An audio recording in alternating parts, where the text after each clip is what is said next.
Adelante, maestro. Buenas tardes, compañeros. Antes de empezar me voy a presentar. Mi nombre es Rubén Miranda.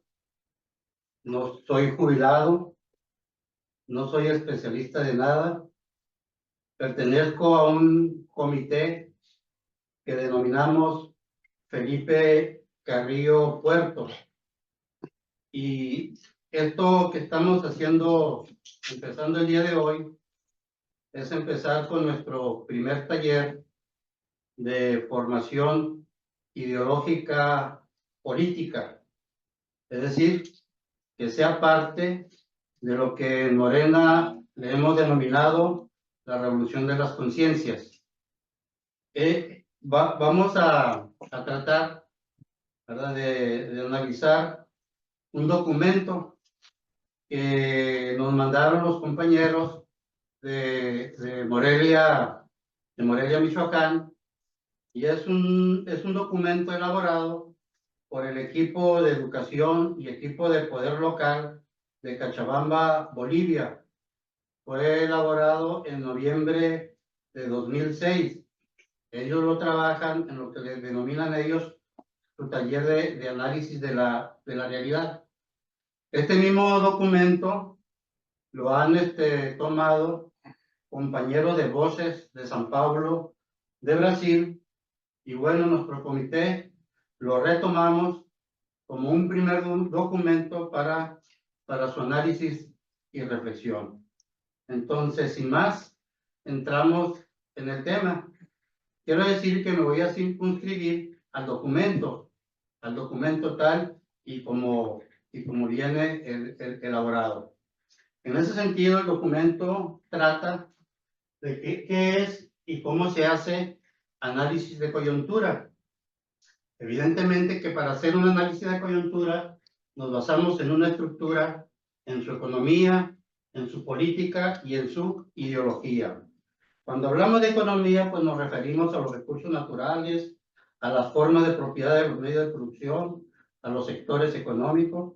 Cuando nos referimos a política, pues a los partidos políticos, a las organizaciones sociales y populares, al carácter del Estado, al tipo de gobierno, y a ideología nos referimos al sistema educativo, a la escala de valores, a la filosofía de los medios de producción. Entonces, vamos a ver qué es la estructura social. La estructura social se refiere en ese sentido a una formación social concreta, la cual es históricamente determinada. Y la formación social es la síntesis de las relaciones sociales de producción y de las fuerzas productivas en un momento determinado del desarrollo de la sociedad. Coyuntura. Cuando hablamos de coyuntura, no está definido cuánto dura una coyuntura. Puede durar un día, puede durar una semana, un mes, un año. Depende de lo que se esté analizando, de las variables que se estén utilizando para su análisis. Entonces, coyuntura es la forma más inmediata de darle contenido en asociarla con relación o vinculación, de manera que designa siempre algo que está unido o articulado con otra cosa. La coyuntura puede ser también la ocasión favorable o desfavorable para realizar algo. Por ejemplo, intentar organizar un sindicato, etc. El primer esfuerzo entonces que debemos realizar para introducirnos al análisis de coyuntura es, por tanto, entender que la realidad social es un conjunto articulado de fenómenos, de prácticas, de acciones, y que nuestra acción forma parte de esa articulación. La cuestión central y básica es que podemos conocer este conjunto articulado y, por tanto, estamos en condiciones de orientar adecuadamente nuestro comportamiento en él. Cuando decimos entonces que la noción de coyuntura debe ser siempre e inmediatamente asociada con ligazón, articulación, estamos refiriéndonos a una manera determinada de entender la realidad social y también desde una forma específica de comprender la relación entre teoría y práctica, o sea, entre pensar y actuar. Las nociones de coyuntura y análisis de coyuntura remiten ambas al concepto de articulación de la realidad y a nuestra inserción en esa realidad. Entonces, cuando hacemos una coyuntura, la hacemos en una realidad histórico-social. Ahí utilizamos el análisis de coyuntura y análisis de la situación actual. La coyuntura es una articulación de lo real y de mis prácticas. Es decir, lo real y mis prácticas deben de estar articuladas para hacer un análisis de coyuntura. Lo real, lo histórico social, por tanto, no es algo simple u homogéneo que puede reducir a un elemento o causa. Eso sería reduccionismo. Lo real se manifiesta como una ligazón de factores, elementos y situaciones presentes y pasadas. Pero lo real también es nuestra acción orientada hacia la realización de un proyecto que tiene sus raíces en la situación actual y es a la que aspiramos.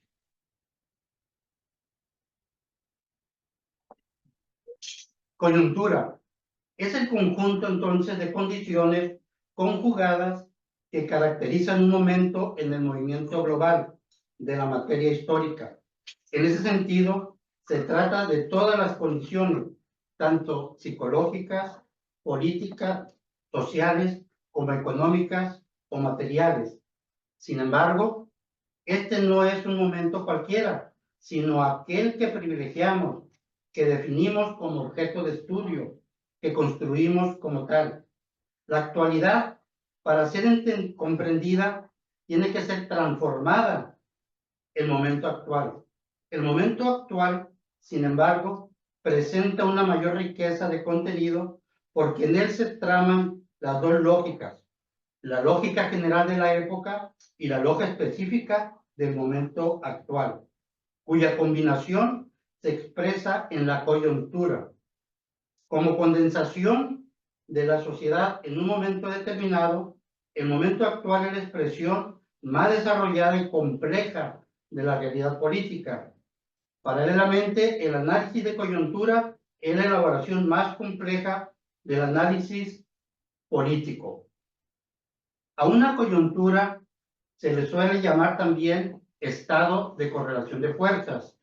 Y los objetivos del análisis de la coyuntura son: 1. Redefinir la correlación de fuerzas de un momento y una situación social o institucional generales por un acontecimiento. 2. Reconstruir las prácticas sociales o institucionales de la manera como se dieron en un momento dado y según sus lógicas de producción. 3. Señalar la estrategia y la táctica de los actores, de los actores sociales en el seno de una sociedad o de una institución, para determinar los bloques de poder que se van formando. 4. Mostrar la presencia o el ocultamiento de las contradicciones de fondo de una sociedad o de una institución. 5. Relacionar los momentos coyunturales con el movimiento profundo de las estructuras sociales o instrumentos. El análisis de coyuntura, por tanto, es una forma de conocer lo articulado y complejo de lo real y su carácter conflictivo. Es decir, conocer lo real significa identificar las características que configuran lo real histórico social. Entonces, para hacer un análisis de coyuntura, tenemos que ver los acontecimientos, pero no cuáles son, no cualquier acontecimiento, no cualquier hecho, sino los que consideremos que son más sobresalientes de lo que estemos analizando. Tenemos que ver los escenarios, en qué escenario se están dando esos acontecimientos, los actores, cuáles son los actores que participan en ese escenario para señalar los acontecimientos que estamos viendo. Y relaciones de fuerza. Las relaciones de fuerza pueden ser relaciones de fuerza de dominio, de igualdad o subordinación. Las relaciones de fuerza también pueden ser de enfrentamiento, de coexistencia o de cooperación. Entonces, en un análisis de coyuntura hay una articulación o relación entre estrategia y coyuntura, es decir, lo que denominamos también táctica. El análisis de coyuntura nos va a servir para establecer la táctica que hay que seguir para acercarnos a la estrategia que tenemos planteado. ¿Qué es la táctica? Son los pasos. Entonces, el análisis de la coyuntura nos va indicando los pasos que hay que ir dando en un momento determinado para acercarnos a la estrategia. Pasos para un análisis de coyuntura son investigación y clasificación. Entonces, en investigación tenemos la recolección de la información, análisis crítico de las fuentes que nos comunican información, selección de noticias más relevantes y confiables. Sabemos que en estos momentos, bueno, vivimos un tiempo de una guerra de las fake news, sobre todo impulsadas por la derecha. Entonces, ¿cómo hacemos la clasificación para un análisis de coyuntura?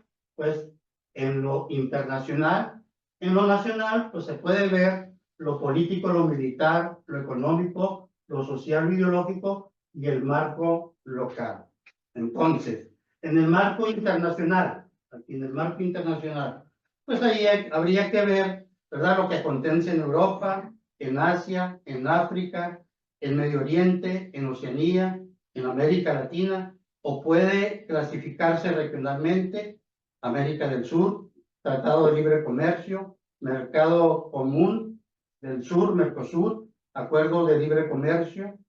Entonces, eso es en el marco internacional. En el nacional, en lo político, pues, ¿qué gobierno se tiene? El Estado, los partidos que existen, las organizaciones populares y sociales y empresariales, las instituciones. En lo militar, pues, las Fuerzas Armadas, la Policía, la Guardia Nacional, etcétera. En lo económico, pues, la producción, distribución, consumo de bienes, política sobre recursos naturales, costo de la vida, salarios, ganancias, inversiones, inflación, deuda externa e interna, las calamidades climáticas, reivindicaciones populares, comercio externo o interno. En lo social, la salud, la educación, la vivienda, los servicios públicos. En lo ideológico, los valores, concepciones, costumbres que se expresan a través de los medios de comunicación, sistema educativo, la familia, la iglesia, las sectas, las formas artísticas, etcétera. En el marco local podemos ver pues, lo mismo que se ve a nivel nacional. Entonces, Lenin nos plantea, ¿verdad?, el análisis concreto de una situación concreta. ¿Qué nos está diciendo esto? Que nosotros, si hacemos un correcto análisis, ¿verdad?, de la coyuntura, ¿verdad?, de la situación concreta, eso se va a convertir en una teoría que se puede convertir en una arma si pega en las masas. Entonces, con esto termino esta primera exposición que estamos haciendo de este primer taller y decirles que esto que estamos exponiendo lo debemos de tomar como una herramienta. Es una herramienta que nos presentan los compañeros de Bolivia. Entonces, terminamos y agradezco su atención. Gracias. Muy bien, compañeros, excelente la exposición, muy puntual. Ahora, si ustedes tienen alguna pregunta al compañero, háganla. Esto es dialéctica, pues. Esto no es una perita en dulce. Hay que tener todos los elementos que ahí marca el compañero para poder hacer un análisis atinado de la situación en la que estamos. O sea, es develar la realidad política en el momento en que estamos actuando como activistas políticos o como generadores de democracia y de conciencia crítica. Entonces, hay que volver al texto y hay que hacerlo en una práctica, ¿no? Hay coyunturas, por ejemplo, el partido que ha ganado con 36 millones de votos, pero que todo lo que se armó fue violando los estatutos, pues es un asunto de coyuntura, ¿no? ¿De qué forma la tomamos? Pues hay gente que está acuñando contra el partido y al mismo tiempo va y se abraza con los que llegaron por esas vías de imposición. O sea, todo un pastel, ¿no? Y hay que ir armando en base a un análisis crítico y sobre todo un análisis real de la realidad, porque hay muchos mitos, hay muchos supuestos, ¿no? Y nosotros lanzamos ahí una opinión cada vez que se nos pide, ¿no? Esto es de seso, de meterse al análisis teórico, crítico, ¿no? De ponernos a analizar las coyunturas. ¿Qué coyuntura tenemos en Tijuana? Pues, por ejemplo, se dispara la violencia, ¿no? ¿Cuáles son las causas? ¿Quiénes son los que están activando eso? ¿Qué está haciendo el gobierno? ¿Qué está haciendo la iniciativa privada? Etcétera. Hay varias variables, valga la redundancia, que tenemos que estimar para poder saber en qué condiciones está ahorita Tijuana. Antes la ciudad más visitada por los turistas, ahora más visitada por la muerte, ¿no? Y nosotros como entes políticos tenemos que hacer análisis críticos y bien objetivos, pues, de qué, de lengua me como un taco, ¿no? Entonces aquí el compañero nos ha expuesto muy puntualmente, en forma sintética, pero muy puntual, el documento, que habrá que volver por él. Algo que dejo yo y subrayo es el asunto del acontecimiento, ¿no? El que alguien se rasguñe con una bala cazando venados, pues no tiene la mayor importancia, ¿no? Pero cuando la bala le roza la oreja al futuro presidente de Estados Unidos, es todo un acontecimiento, ¿no? Y entonces, ¿cómo se analiza eso? ¿Fue un truco? ¿Fue real? ¿Por qué el señor de El Salvador le contestó a Trump que es uno de ustedes el que te disparó, no es ninguno de nosotros? Mira, aquí están todos los que tenemos nosotros en el tambo, en la cárcel, ¿no? Entonces, ahí hay una disputa, pues, y hay un análisis. Se daba de fiestas, y termino con esto, el Trump, de que el viejito ya se fue. No, el que viejito se iba a quedar. Y era pues, como ir por un paseo campirano. Pues ya les saltó una pantera negra. Que será lo mismo, pero ya hay quien le va a discutir. ¿Sobre qué?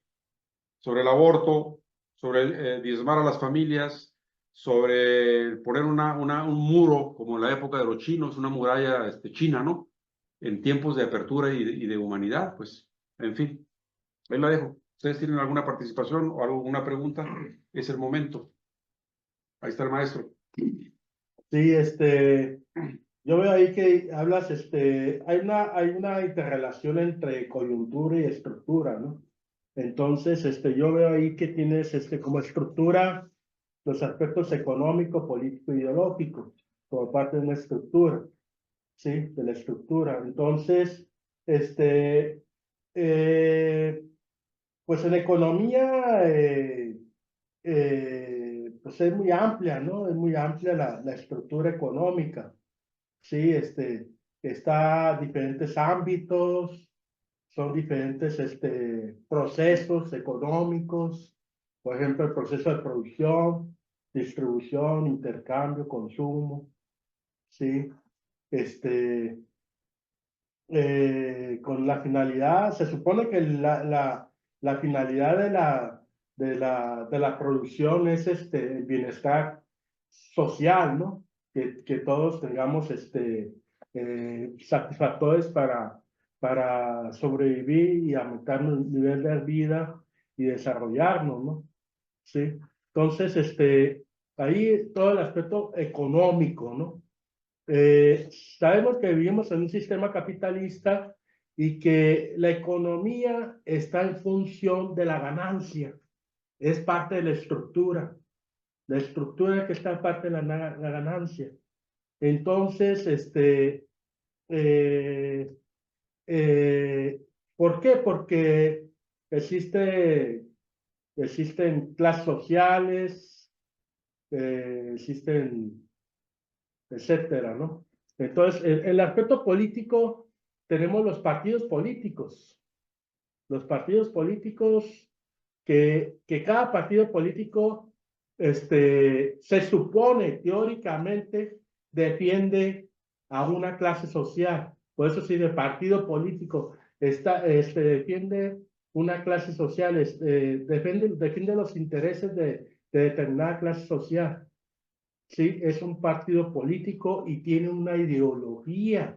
¿Cómo lo anclas en la cuestión de la coyuntura?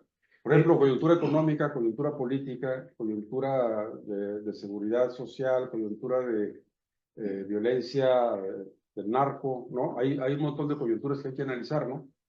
Tú acabas de mencionar Con las algo muy importante. coyunturas, entiendo yo que una coyuntura es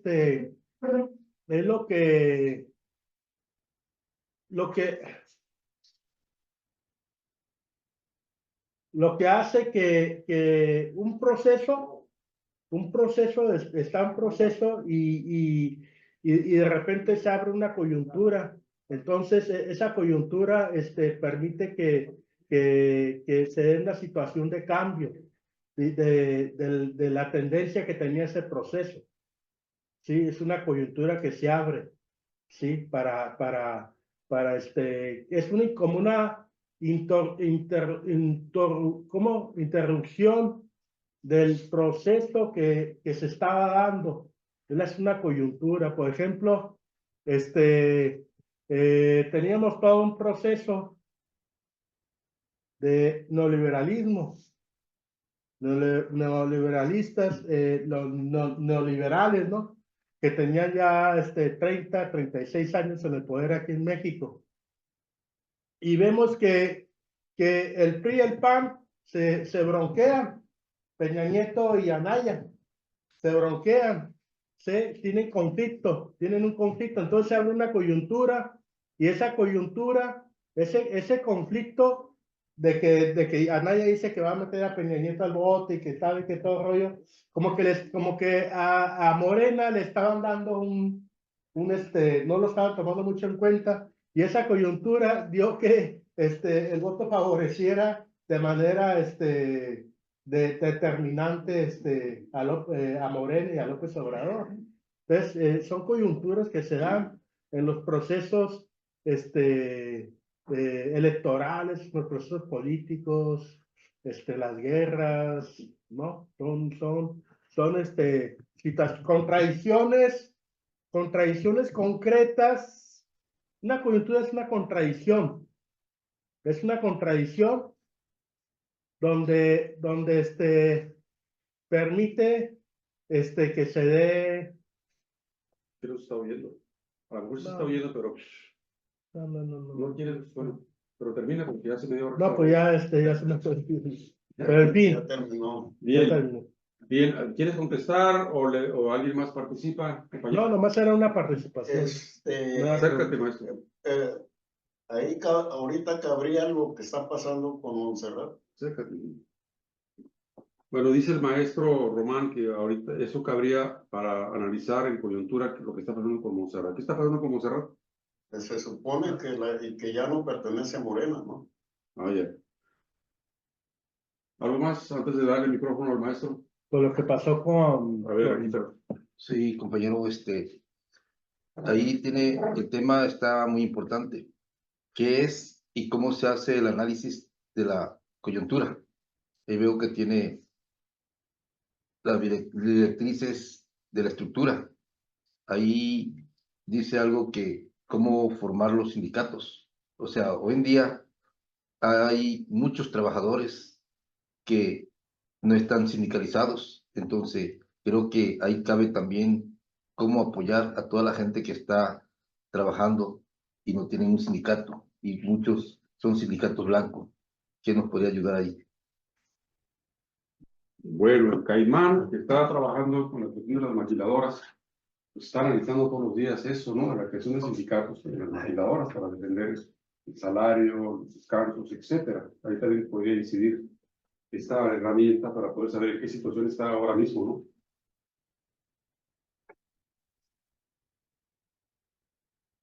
¿Alguna respuesta o comentario, compañero? Son No, nada más, o sea, yo no sentí ninguna pregunta, ¿no? Ya. Yo, lo que escuché de todos los compañeros fueron pues, algunas opiniones, algunas reflexiones sobre una situación determinada que ellos ven.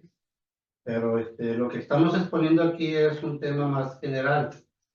O sea, aquí estamos analizando, ¿verdad? No estamos hablando de una situación en específico, concreta, sino estamos analizando aquí el documento, porque ese fue el Teórico. ese fue el objetivo de analizar el documento que se llama qué es y cómo se hace el análisis de coyuntura y nos concretamos al documento. O sea, no estamos tomando en cuenta, hablamos cuestiones generales. Obviamente esto nos tiene que servir, como por ahí mencionaron, pues para hacer el análisis de una situación, de una situación concreta, ¿verdad? Entonces, esto es una herramienta que nos puede servir para eso, para todo lo que ustedes mencionaron. Como problemas, pues son distintas situaciones que en otro momento pues se pueden analizar y esto puede servir como una base para profundizar en ese tipo de investigación. Cuando hablamos de sindicato, no estamos hablando de cómo se construye un sindicato, sino que lo que se está mencionando en la cuestión de la coyuntura es que si hay las posibilidades en un momento determinado, en algún lugar, de construir un sindicato, pues porque la coyuntura sí lo indica, pues se avanza en ese sentido, ¿verdad? Pero es sobre la base del análisis. Entonces no estamos aquí analizando ninguna situación concreta, específica, como la que están mencionando. Entonces, pues esta era la exposición sobre el documento, que fue la tarea que nos responsabilizamos en dar, ¿no? Muy bien. Exactamente. Sí, Todo, compañeros, importante, puedo ya importante participar yo todo, con mi charla, ¿eh? Qué importante está todo eso, porque es donde Claro. nacen, o sea, todos los diferentes temas de todo lo que está relacionado en todas las instituciones. Eso del despido de la compañera del ayuntamiento es un acontecimiento, como lo dice el texto. Y ante un acontecimiento de ese tipo, que la están expulsando, bueno, según leemos por ahí, de su función como alcaldesa, porque le dio dinero al PAN, porque no sé qué, si queremos salir a la prensa como grupo, pues tenemos que analizar la coyuntura, ¿no? ¿Qué tan real es eso? Señora, de veras la están corriendo, de veras le dio el dinero al PAN. Y entonces todos esos elementos de coyuntura sirven para poder dar una opinión a la prensa, pues diríamos de nuestra parte, certera, puntual y objetiva, ¿no? Un poco por ahí va, ¿no? Todos los puntos que aquí trataron, yo lo decía, los sindicatos y las maquiladoras, bueno, aquí hablaba el compañero Guadarrama de hacer un sindicato ahí con los servidores de la nación, a ping-pong porrazo, pues no, ¿verdad? Hay que analizar la coyuntura, si hay de veras circunstancias, si hay hay circunstancias adecuadas para poder hacer eso, ¿no? Un sindicato, imagínate, ¿cómo se llama? El bienestar social, ¿no? ¿Terminamos? Si me permites, Algo antes de que yo participe. no para enriquecer un poquito aquí lo que el compañero está exponiendo es teoría. Es teoría, es algo general, ¿sí? Que es cómo se hace un análisis de coyuntura. Y uno que era maestro para la coyuntura era Carlos Marx. Claro. Porque Carlos Marx,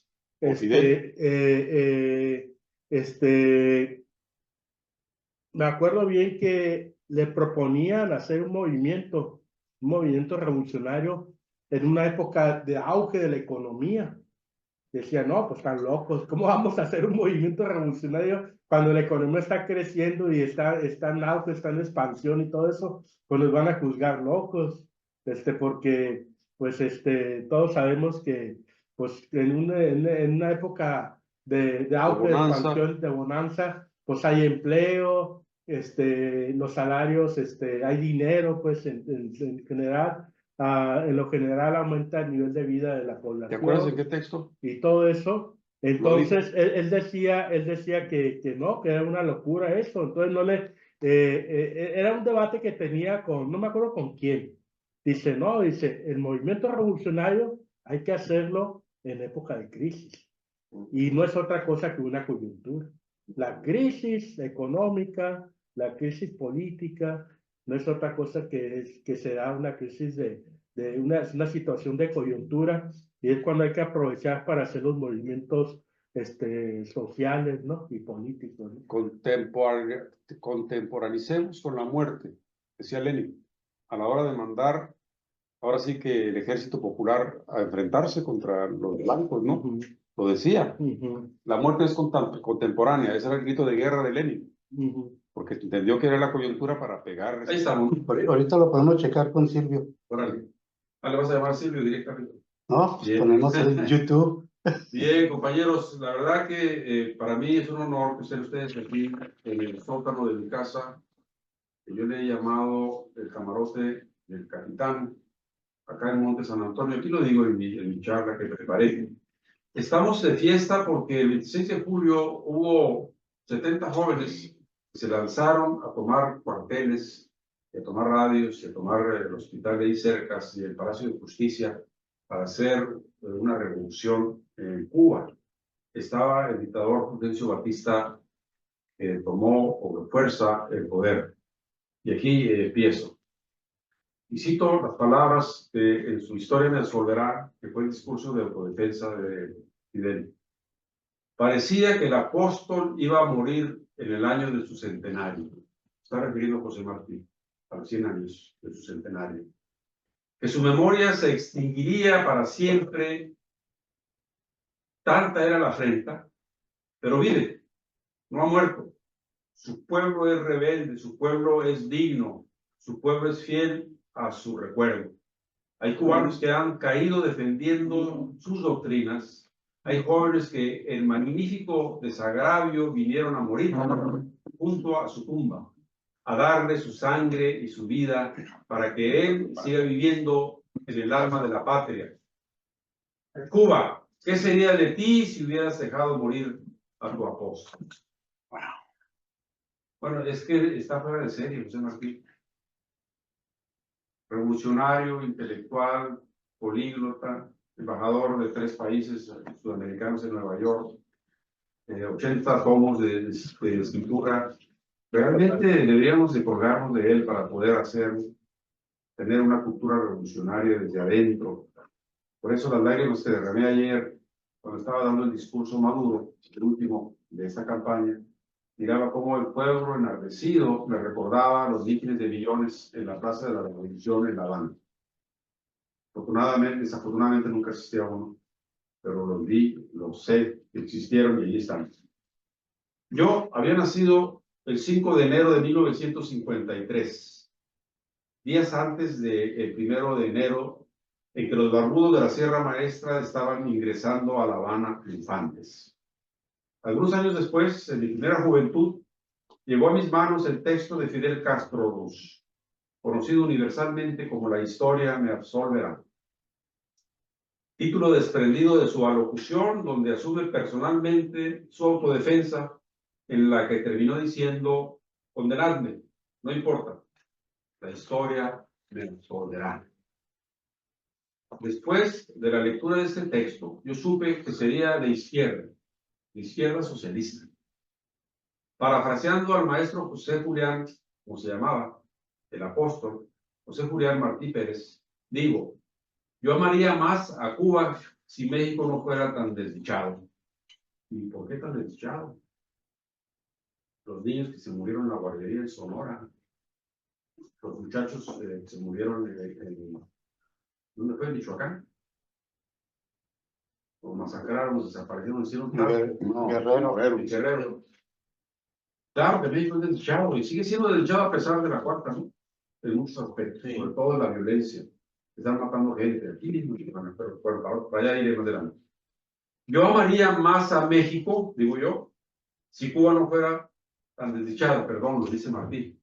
Yo amaría más a México, dice Martí, si Cuba no fuera tan desdichada.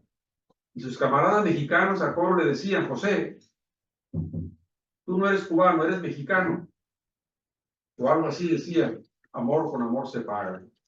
Hoy aquí en la punta de la loma, desde Monte San Antonio en Tijuana, antes la ciudad más visitada del mundo, ahora una de las más visitadas por la muerte, rendimos homenaje a los que ofrendaron su vida por la libertad de su isla, un 26 de julio de 1953, cuando asaltaron el cuartel Moncada, segundo cuartel en importancia en Cuba, en la provincia de Santiago. Podríamos perdernos en el laberinto de esos días, antes, durante y después del asalto, pero dejamos el curso de los acontecimientos a los historiadores. Ahora nos enfocaremos en el documento que, más que la autodefensa del licenciado en Derecho Civil Fidel Castro, joven imberbe en aquella época, fue una defensa del movimiento 26 de julio, una defensa del pueblo y de los que sobrevivieron en la coyuntura, quienes se declararon culpables del asalto, cuyo autor intelectual del mismo, según señaló Fidel, cuando le preguntaron quién fue el autor intelectual de esto, respondió, fue el apóstol José Martí. Ellos, los combatientes sobrevivientes ante el juez, afirmaban cada vez que se les llamaba a pedir testimonio, sí, vinimos a combatir por la libertad de Cuba y no nos arrepentimos de haberlo hecho. Decían uno por uno cuando eran llamados a declarar. Inmediatamente, con impresionante hombría, dirigiéndose al tribunal, denunciaban los crímenes horribles que se habían cometido en los cuerpos de nuestros hermanos. Fueron capturados vivos, 70 de ellos, y fueron torturados, les sacaron los ojos. En fin, hicieron lo peor que Pinochet, imagínense. El derecho de rebelión contra el todas esas son palabras de la historia venezolana de Fidel Castro. Está hablando de Fidel Castro ahorita. El derecho de rebelión contra el despotismo, señores magistrados, ha sido reconocido desde la más lejana antigüedad hasta el presente por hombres de diferentes doctrinas, de todas las ideas y de todas las creencias. Claro, el derecho a tumbar un déspota asesino está a la orden del día. El derecho humano, el derecho de recomponer la humanidad desde el centro, es legal. Y aquí lo defiende él hasta el fondo del asunto. 26 años de cárcel a Fidel, aplicándole el artículo 148 del Código de Defensa Social. De aquí viene el meollo del asunto. El artículo en cuestión dice textualmente: se impondrá una sanción de privación de la libertad de 3 a 10 años al autor de un hecho dirigido a promover un alzamiento de gentes armadas contra los poderes constitucionales del Estado. La sanción será de privación de la libertad de 5 a 20 años si se llevase a efecto la insurrección. 26 años le dieron a Fidel. Y entonces pregunta Fidel, el fiscal, ¿en qué país está viviendo el señor fiscal?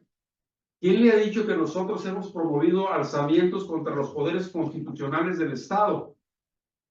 Dos cosas resaltan a la vista. En primer lugar, la dictadura que oprime a la nación no es un poder constitucional, sino inconstitucional. Se entró contra la Constitución por encima de la Constitución, violando la Constitución legítima de la República. Ahí le dio jaque mate, pues. ¿De qué me está hablando, no? Que nosotros nos levantamos en armas para poder derribar al gobierno, a los poderes constituyentes, al Congreso, al judicial y al presidente. ¿Cuál? Son ilegales, ¿no? No era contra los poderes del Estado, era contra el tirano dictador. Nosotros hemos promovido rebelión contra un poder único y legítimo que ha usurpado y reunido en un solo los poderes legislativo y ejecutivo de la nación, destruyendo todo el sistema que precisamente trataba de proteger el artículo del código que estamos analizando. En cuanto a la independencia del Poder Judicial, después del 10 de marzo, que fue cuando dio muerte Batista, ni hablar quisiera, porque no estoy para broma, ¿no?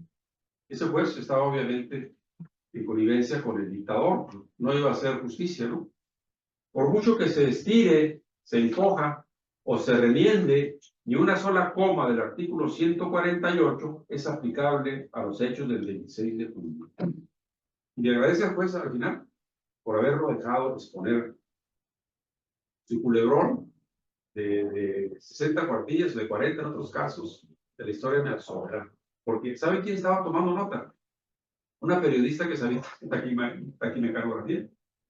Entonces, esto que estamos leyendo viene de la pluma de esa taquimecanógrafa, que era afín al movimiento. Cuando Fidel terminó de hablar y lo llevaban a la celda, le dijo, no se nota. Sí. Y esto es lo que tenemos.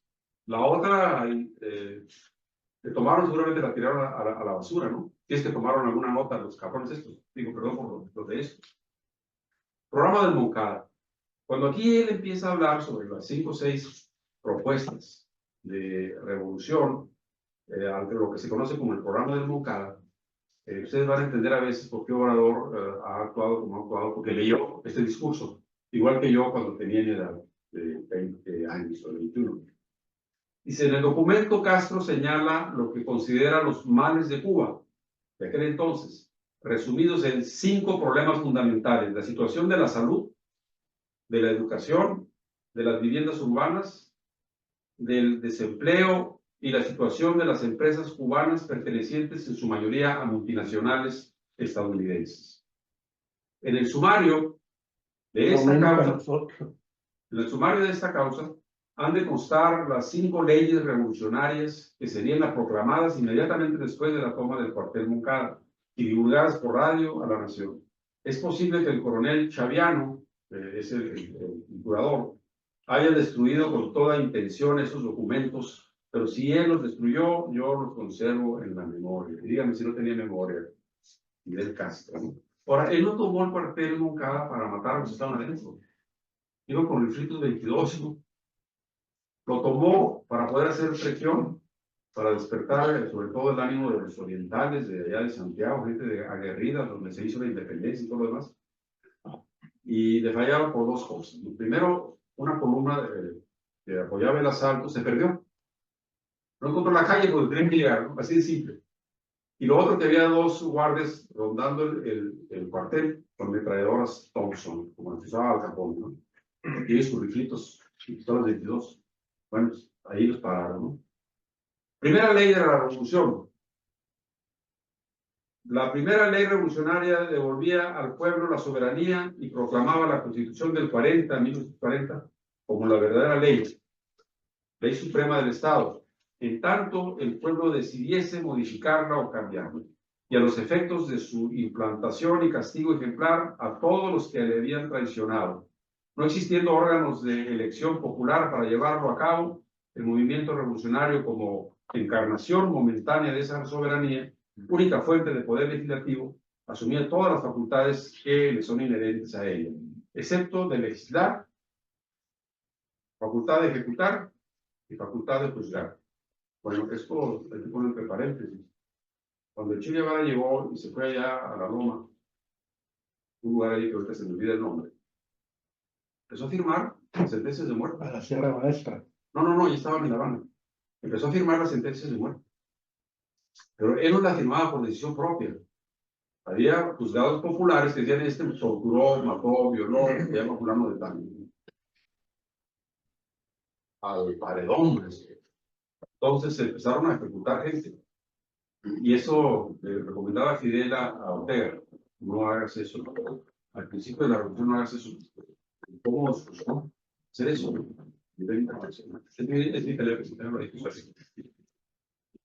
A partir de ese instante, el Poder Judicial se ha colocado desde el 10 de marzo, día del golpe de Batista, frente a la Constitución y fuera de la Constitución, recesaría, una palabra nueva, recesaría como tal poder, estaría fuera de, estaba en recesión, y se procedería a su inmediata y total depuración, antes de asumir nuevamente las facultades que le concede la Ley Suprema de la República. Segunda ley, son nomás 5, y por ahí termino.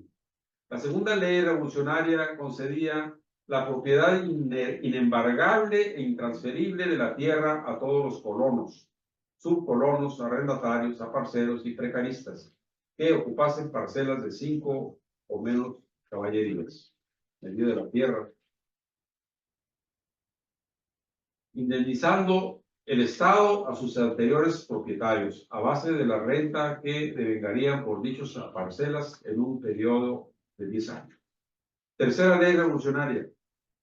Otorgaba a los obreros y empleados el derecho a participar del 30% de las utilidades en todas las grandes empresas industriales, mercantiles y mineras, incluyendo centrales azucareros.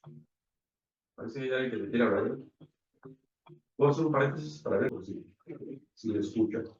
La tercera ley revolucionaria otorgaba a los obreros y empleados el derecho de participar del 30% de las utilidades en todas las grandes empresas industriales, mercantiles y mineras, incluyendo centrales azucareras, exceptuando las empresas meramente agrícolas, en consideración a otras leyes de orden agrario que debían implantarse. Cuarta ley revolucionaria concedía a todos los colonos el derecho a participar del 50%, del 55% del rendimiento de la caña y cuota mínima de 40,000 arrobas a todos los pequeños colonos que llevasen 3 o más años establecidos.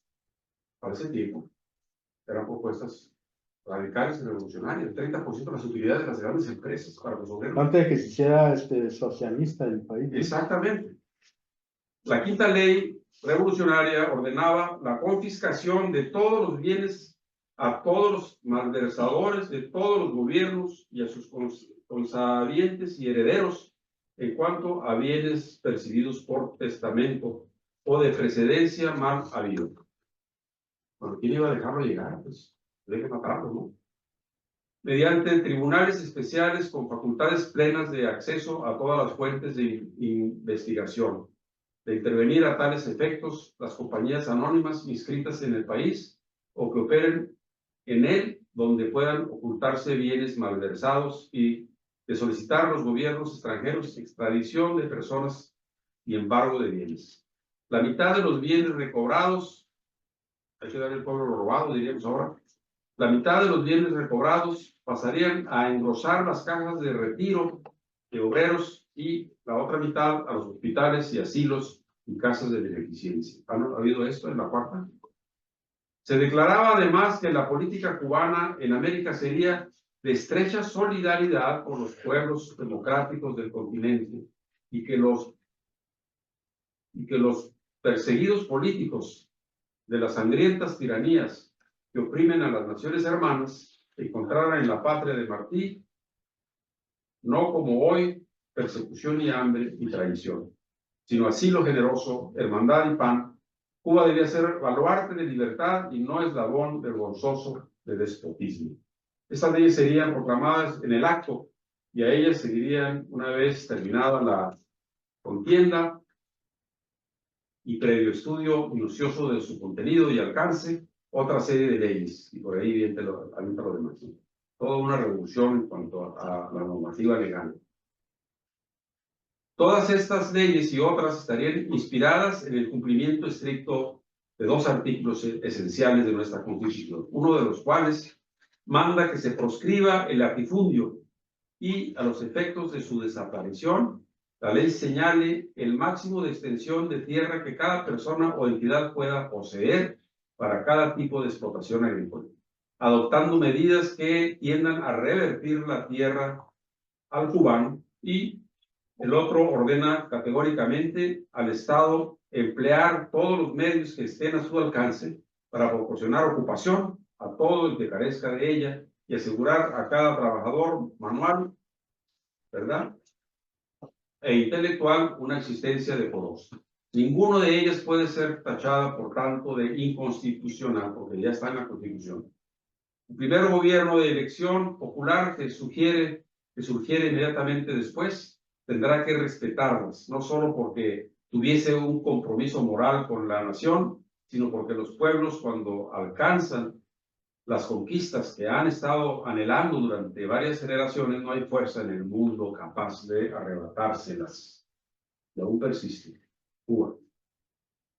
El problema de la tierra, el problema de la industrialización, el problema de la vivienda, el problema del desempleo, el problema de la educación y el problema de la salud del pueblo, he ahí concretados los 6 puntos a cuya solución se hubieran encaminado resueltamente nuestros esfuerzos, junto con la conquista de la libertad, de las libertades públicas y la democracia política. Y bueno, aquí cita la vivienda, cómo estaba de escasa, dónde vivían las gentes, con qué estado de falta de higiene, la educación, ¿no? La mitad de los niños no iban a la escuela, la otra mitad, todos mal alimentados, iban a la escuela. ¿Y de qué les podía producir eso? Cuando los maestros tampoco les pagaban bien y tenían que ponerlo en su bolsa para los útiles de los niños. En fin. Y termino esa locución diciendo, las palabras de Fidel, a los que me llaman por esto soñador, les digo como Martí, cita Martí, el verdadero hombre no mira de qué lado se vive mejor, sino de qué lado está el deber. Y este es el único hombre práctico cuyo sueño de hoy será la ley de mañana. Porque el que haya puesto los ojos en las entrañas universales y visto hervir los pueblos llameantes y ensangrentados en la arteza de los siglos, sabe que el porvenir, sin una sola excepción, está del lado del deber. Poeta, filósofo, reguleyo, guerrillero, comandante, capitán. Saludo a Fidel, que en paz descanse, atentado por 60 veces por la CIA y saliendo ileso.